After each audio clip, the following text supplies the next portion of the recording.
انسان جذبات اور احساس رکھنے والا دل رکھتا ہے، جب مل جل کر رہتا ہے تو کبھی اسے خوشی ملتی ہے، کبھی اسے نفرت ملتی ہے، کبھی اس کے اوپر محبت غالب آتی ہے، کبھی اس پر غصہ غالب آتا ہے۔ یہ انسان کی مختلف کیفیات ہیں۔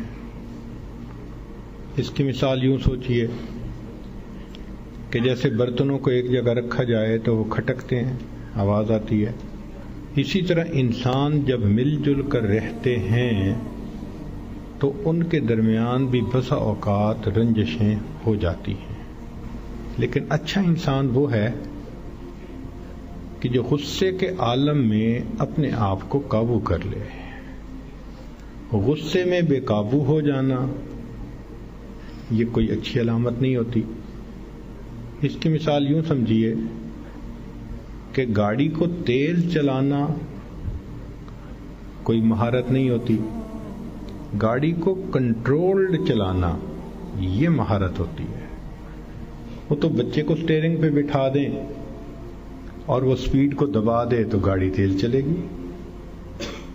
تو تیز چلانا کوئی مسئلہ نہیں ہے، کنٹرولڈ حالت میں چلانا یہ مہارت ہوتی ہے۔ سیدنا حسین لانو کے گھر ایک مہمان آتا ہے، آپ نے اپنی باندی سے فرمایا کہ اس کے لیے کچھ شوربہ لاؤ۔ جیسے آج کل ہم چائے پیتے ہیں تو عربوں کے زمانے میں گھروں میں شوربہ ہوتا تھا تو بس گرم کر کے وہ دے دیا کرتے تھے۔ باندی گئی اور اس نے گرم گرم پیالہ، گرم گرم شوربے کا پیالہ بھرا اور لے کے آنے لگی۔ جب کمرے میں داخل ہونے لگی تو وہ کہیں دیکھ رہی تھی اور پاؤں جو کہیں اٹکا تو سارا کا سارا گرم شوربہ سیدنا حسین لانو کے اوپر آ کر گر گیا۔ اب ذرا اندازہ لگائیں کہ بوائلنگ واٹر اگر گرے جسم پر تو کتنی تکلیف ہوتی ہے۔ تو سیدنا حسین لانو کو بہت غصہ آیا کہ اتنی بے دھیانی۔ آپ نے غصے کے حالت میں اس عورت کی طرف دیکھا، وہ بھی اسی گھر کی تربیت یافتہ تھی، جانتی تھی کہ ان حضرات کا قرآن پہ عمل کیسا ہے۔ تو وہ کہنے لگی والکاظمین الغیظ، غصے کو پی جانے والے۔ سیدنا حسین لانو نے فرمایا اچھا میں نے اپنے غصے کو پی لیا۔ وہ کہنے لگی والعافین عن الناس، انسانوں کو معاف کر دینے والے۔ فرمایا اچھا میں نے بھی تمہیں معاف کر دیا۔ اس نے کہا واللہ یحب المحسنین، اللہ نیکوکاروں سے محبت کرتے ہیں۔ فرمان لے کے جاؤ میں نے تمہیں اللہ کے راستے میں آزاد کر دیا۔ ایسا قرآن مجید کی آیتوں پہ عمل تھا ان کا۔ نبی علیہ الصلوۃ والسلام نے ارشاد فرمایا کہ جو شخص دنیا میں دوسروں کی غلطی کو جتنا جلدی معاف کرنے والا ہوگا، اللہ قیامت کے دن اس کی غلطیوں کو اتنا جلدی معاف فرما دیں گے۔ اور دوسری حدیث پڑھ کے تو ڈر لگتا ہے۔ نبی علیہ السلام نے فرمایا کہ اگر کوئی بندہ دوسرے سے غلطی کی معافی مانگے اور فرمایا کہ اگلا کہے میں معاف نہیں کرتا، نبی علیہ السلام نے فرمایا یہ جو کہہ رہا ہے نا میں معاف نہیں کرتا، یہ قیامت کے دن میرے سامنے حوض کوثر پہ حاضر نہ ہو۔ یعنی دوسرے لفظوں میں اللہ کے حبیب صلی اللہ علیہ وسلم نے فرمایا میں اس بندے کی شکل نہیں دیکھنا چاہتا۔ آج تو یہ حال، خاوند بیوی کی غلطی کو معاف نہیں کرتا، بیوی خاوند کی غلطی کو معاف نہیں کرتی۔ اللہ اکبر کبیرہ۔ سوچئے تو صحیح ہمارے دل کی حالت کس قدر بری ہو چکی ہے، اپنوں کو معاف نہیں کرتے۔ ایک بزرگ تھے، حج کے سفر پر گئے، ان کے ہاتھ میں ایک تھیلا تھا، اس میں ان کے پیسے بھی تھے، سارا کچھ تھا۔ ایک نوجوان آیا اور اس نے جلدی سے دوڑتے ہوئے جو ہمیانی ان سے چھینی اور چھین کے بھاگ گیا۔ اللہ کی شان کہ جس نے ہمیانی چھینی تھی نا، یہ تھوڑی دور آگے گیا تو اچانک اس کی آنکھوں کی بینائی چلی گئی۔ کئی دفعہ ہوتا ہے نا بیٹھا ہوا آدمی اٹھے تو آنکھوں میں اندھیرا آ جاتا ہے، تو اس کی بھی ایسی حالت ہوئی کہ اس کی آنکھوں میں اندھیرا، بینائی چلی گئی۔ لو جی اس نوجوان نے تو رونا شروع کر دیا۔ لوگوں نے پوچھا کیوں روتے ہو؟ کہنے لگا کہ میں نے ایک بندے کا تھیلا چھینا، پیسے چھینے، مجھے لگتا ہے اس نے بد دعا کی، اللہ نے میری بینائی چھین لی۔ ان کا بھئی وہ بندے وہ کہاں ہے؟ کہنے لگا فلاں حجام کی دکان کے قریب۔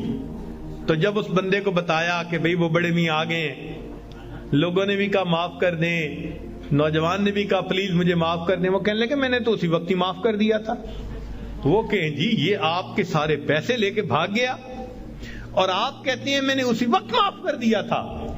وہ کہنے لگے ہاں مجھے خیال آیا تھا جس کی وجہ سے میں نے اسی وقت معاف کر دیا تھا۔ تو لوگوں نے پوچھا کیا خیال آیا تھا؟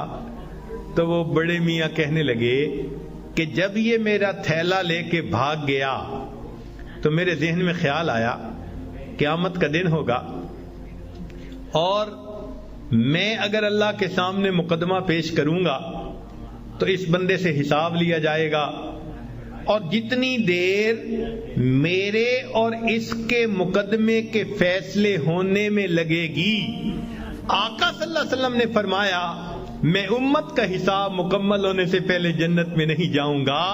تو خیال آیا کہ جتنی دیر میرے مقدمے میں لگے گی، میری وجہ سے میرے آقا صلی اللہ علیہ وسلم کو جنت میں جانے میں دیر لگے گی، میں نے معاف کر دیا، نہ مقدمہ پیش ہوگا نہ میری وجہ سے میرے آقا کو دیر لگے گی۔